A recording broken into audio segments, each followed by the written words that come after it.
Pessoal, então, voltamos aqui para falar agora sobre os atributos da conta contábil. Basicamente, a gente tem dois tipos de atributo. Os conceituais e um atributo legal. Vamos falar sobre eles, então, aqui nos nossos slides. Então, ao que interessa. Existem atributos conceituais. E dentre os atributos conceituais, a gente tem o título, que é a palavra.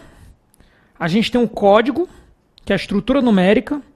A gente tem a função e a natureza do saldo. Aí vamos pegar aqui, por exemplo, voltando aqui para o quadro, né? Vamos pegar aqui o ativo. O ativo. Então, o ativo, e a gente sabe que o ativo ele tem o seguinte código: 1.0.0.0. Aqui a gente coloca um X, 0000. Certo? Aí vamos lá. O ativo, ele tem saldo devedor. E ele tem uma função, que é justamente o conceito. Então isso aqui, pessoal, são os atributos conceituais, ou seja, o título, o código, o saldo e a função, que é o conceito. Para que serve aquela conta? Então a gente sabe que um ativo, para ser um ativo, ele tem que ser o quê? Bem ou direito, certo? Decorrente de um evento passado, certo? E que tem a capacidade de gerar benefícios futuros. Esse bem ou direito a gente entende também como recurso controlado. Então ele tem que ser um recurso controlado, é a função.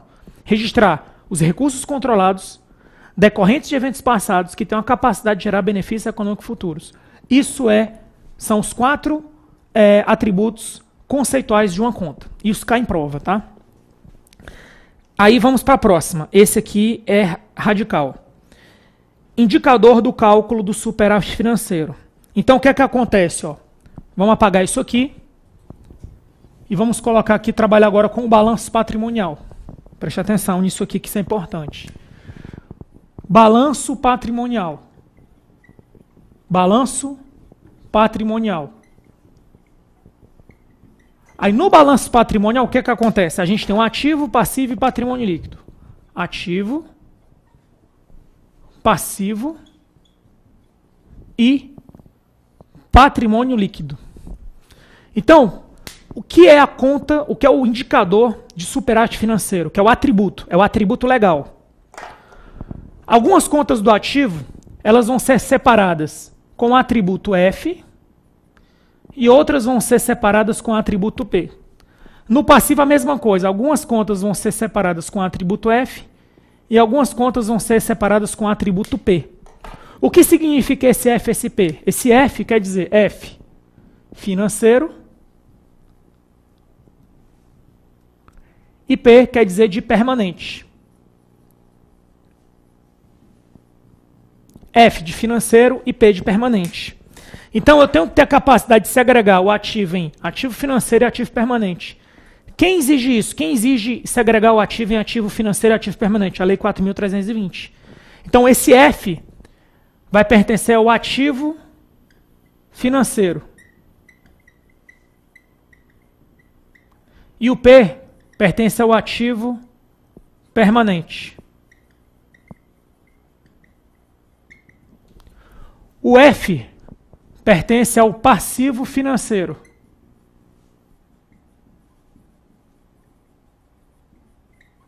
E o P pertence ao passivo permanente.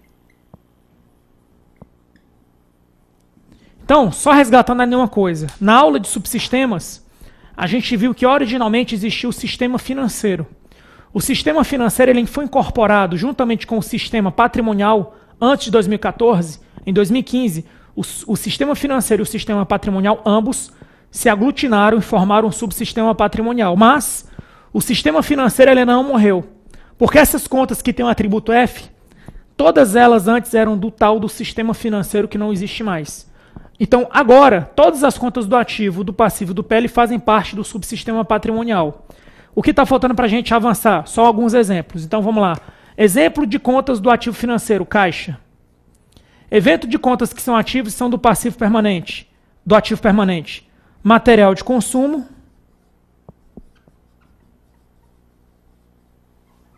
material de consumo e bens.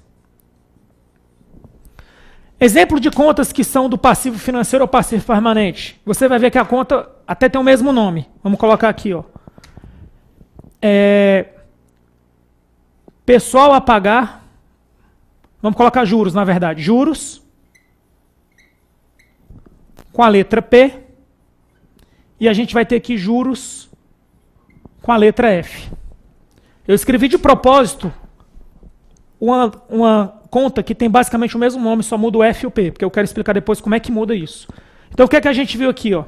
A gente viu que dentro do ativo você tem um ativo financeiro e um ativo permanente. E no ativo financeiro você vai ter o caixa, e no ativo permanente você tem material de consumo e bens. O importante é que, depois que você escreve toda a conta, por exemplo, se a gente escrever a conta caixa, né? Exemplo, né? Caixa 1.1.1.x.00.00. Depois você tem que colocar assim, ó, atributo F. Quando você coloca ativo, que é um de um bem, aí vamos colocar 1.2.1.1.x.00.00P. Essa primeira conta aqui, por exemplo, é a conta caixa. Essa segunda conta aqui, eu vou dizer que ela conta bens. Certo?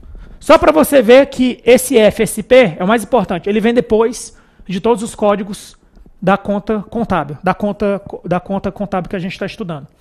E aí vem a próxima pergunta. Professor, eu estou vendo aqui que é juros P e juros F. Como é que eu vou saber que é um ou outro? Em que momento eu uso um ou outro? Sem se aprofundar tanto nesse estágio da matéria. Simples. A conta que tem juros P, ela vai migrar de P para F na hora que ocorre a execução orçamentária. Ou seja, enquanto você ainda não empenhou e não liquidou, você não tem uma obrigação a pagar. Você vai estar com juros P. Na hora que você empenhar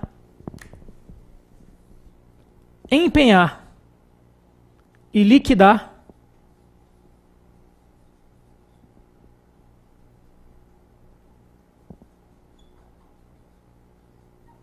na verdade seria só empenhar para fazer logo certo. Eu queria poupar aqui um esforço, mas vamos falar logo certo. Na hora que você empenhar, essa conta ela deixa de ser P e passa a ser F. Lembrando, a única forma de eu pagar uma obrigação desse lado é que essa obrigação esteja com a letra F. O que eu quero dizer? Para você tirar dinheiro do seu caixa, a única forma de você tirar dinheiro do seu caixa é se do outro lado a obrigação que você for pagar já tiver com o atributo F. É a única forma. Beleza, pessoal? Então isso que a gente tinha para dizer. Lembrando, só importante, ó, foca em mim.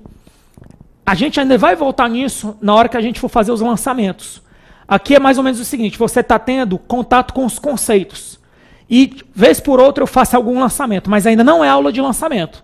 A aula de lançamento ela vai vir depois e você vai ver que vários conceitos da aula de lançamento, para você ir bem na aula de lançamento, você precisa saber vários conceitos aqui. O problema é que o seu edital, ele pode ter apenas, certo? Dependendo da situação, apenas plano de contas. E aí você não vai precisar se aprofundar nos lançamentos.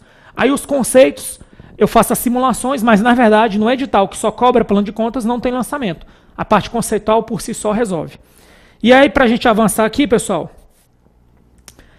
eu vou apresentar aqui o plano de contas mais uma vez. Então aqui tem o primeiro nível, que é a classe. Ativo, passivo, variação patrimonial diminutiva, variação patrimonial aumentativa. Controles da aprovação do planejamento e orçamento e controles da execução do planejamento e orçamento. Controle de devedores e controle de credores. São as 8 classes. Vamos fazer agora umas questões de reforço. Além dos 7 níveis de desdobramento existentes no plano de contas da administração pública, pode-se utilizar um nível adicional de informação relacionado à conta corrente. Verdadeiro. Verdadeiro, porque no âmbito federal, você usa quem? Você usa o sinal igual, que é a conta corrente. Próximo. A utilização do plano de contas federal é obrigatória em toda a esfera federal, inclusive para empresas estatais não dependentes. Não. Aqui é facultativo. Essa questão está errada. O plano de contas será estruturado em subsistemas, em número de 5. Não. São 4 subsistemas, o que favorece a elaboração das demonstrações contábeis. Aqui também está errado. A utilização de detalhamento denominado conta corrente é obrigatória em todas as contas que recebem lançamento. Esse negócio de conta corrente, pessoal, é facultativo. O obrigatório é ir até o 7º nível. O 7º nível é obrigatório. A conta corrente, ou detalhar além do 7º nível, é facultativo. Outra questão. No que se refere às regras de integridade, a estrutura e regra de integridade do plano de contas, composto por 8 classes, assinale a opção correta. São utilizados os atributos F e P para indicar se um ativo ou passivo deve ser registrado em contas de curto prazo ou longo prazo. Falso.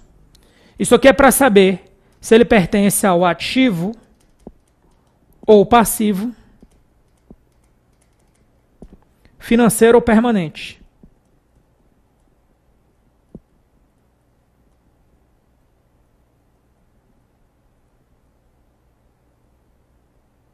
Beleza. É possível que lançamentos efetuados em conta de natureza de informação patrimonial tenham como contrapartida conta de natureza de informação orçamentária. Errado. Errado também, a primeira errada. Sabe por quê? Isso a gente já viu, sabe aonde? Isso a gente viu na aula de subsistemas. Se você debita e acredita no subsistema patrimonial, você não pode debitar e acreditar ou no subsistema orçamentário. Se você debita e acredita, tem que debitar e acreditar no mesmo subsistema. Vamos lá. A estrutura do PCASP foi elaborada de forma a identificar as contas, segregando os valores gerados a partir de transações que serão incluídas ou não, certo? Na conta ou não na consolidação contábil. Isso aqui é o gabarito, certo? Porque ele permite você separar no 5º nível, que é o subtítulo, ele permite isso. Caso seja necessário, os entes da federação podem detalhar a relação de contas do PCASP em qualquer nível. Não. No 5º nível, ninguém mete a mão. Exceção. Então aqui está errado. Na estrutura definida para o PCASP, uma transação governamental não pode guardar relação com mais de uma natureza de informação. Falso. Isso a gente viu, sabe aonde? Isso a gente viu na aula de transações contábeis. Por exemplo, a receita efetiva ela trabalha ao mesmo tempo com o subsistema orçamentário e patrimonial de compensação. Errado.